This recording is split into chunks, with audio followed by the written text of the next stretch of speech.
Hello viewers, ఎలా ఉన్నారు? బాగున్నారా? నేను చాలా బాగున్నానండి. ఎవరైతే ఫస్ట్ టైం మా వీడియోస్ చూస్తున్నట్లయితే please subscribe my channel. Video పూర్తిగా చూడండి, ఎక్కడ స్కిప్ చేయకండి. Interesting and attractive flowers, vegetable harvests ఉంటాయి. Please like, share the video.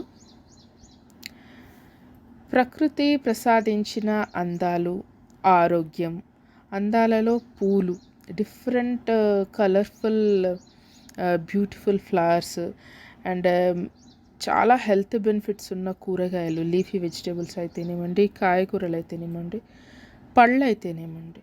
ఒకసారి నాకు ఇంట్రెస్ట్ వచ్చాక నార్మల్ వెరైటీ వెజిటేబుల్స్ కానివ్వండి, ఫ్లవర్స్ కానివ్వండి, వాటి మీద ఇంట్రెస్ట్ కన్నా ఎగ్జాటిక్ వెరైటీస్, బయట ఎక్కడా కనిపించని అలాంటివి పెంచాలని చాలా కుతూహలంగా ఉండేది, ఉంది కూడా ఇప్పటికీ. అందుకే నేను చాలా మీట్స్కి అటెండ్ అయ్యాను. గార్డెనింగ్ మీట్స్, సిటీజీ తరపున, హెచ్జీ తరపున, అలా అనమాట. చాలామంది కో గార్డెనర్స్ దగ్గర రిక్వెస్ట్ చేసి కొన్ని ఎగ్జాటిక్ వెరైటీస్ సంపాదించగలిగాను. ప్లస్ అవి పెంచి సంతోషించాను కూడా. ఇంకా చాలా వెరైటీస్ ఉన్నాయి నేను పెంచాలనుకుంటున్న ఎగ్జాటిక్ వెరైటీస్. అంటే అట్రాక్షన్ టైప్ ప్లాంట్స్ ఉంటాయి. అంటే దానికి పూలు కానీ పళ్ళు కానీ లేకున్నా ఓన్లీ వాటి లీవ్స్ తోటి చాలా అట్రాక్టివ్గా ఉంటాయి. అలాంటివి క్రోటన్ మొక్కలే అంటారు కదా, అలాంటివి కూడా కొన్ని పెంచుతాను.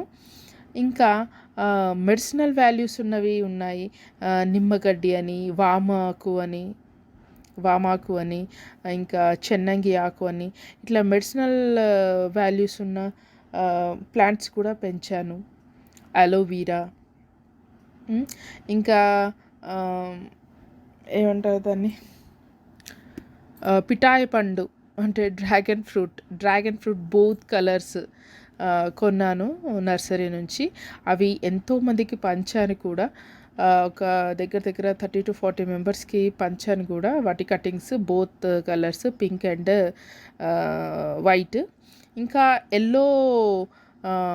ఎల్లో కలర్, పైన ఎల్లో కలర్ ఉండి లోపల వైట్ పల్ప్ ఉండే ది కూడా వచ్చింది. అంటే చాలా వచ్చాయి, కానీ నాకు ఆ ఎల్లో కలర్ది పెంచాలని ఆశగా ఉంది. ఇంకా ఫ్లవర్ ప్లాంట్స్ నాకు అంతగా నచ్చవు, కానీ ఈ క్యాక్టస్ ఫ్లవర్స్ చాలా అట్రాక్టివ్గా ఉంటాయి, చాలా యూనిక్గా ఉంటాయి కదా, అవి పెంచాలని ఇప్పుడు ఆశపడుతున్నాను. ఇంకా పళ్ళలో కూడా మిరాకిల్ ఫ్రూట్ అని, వైట్ నేరేడు అని చాలా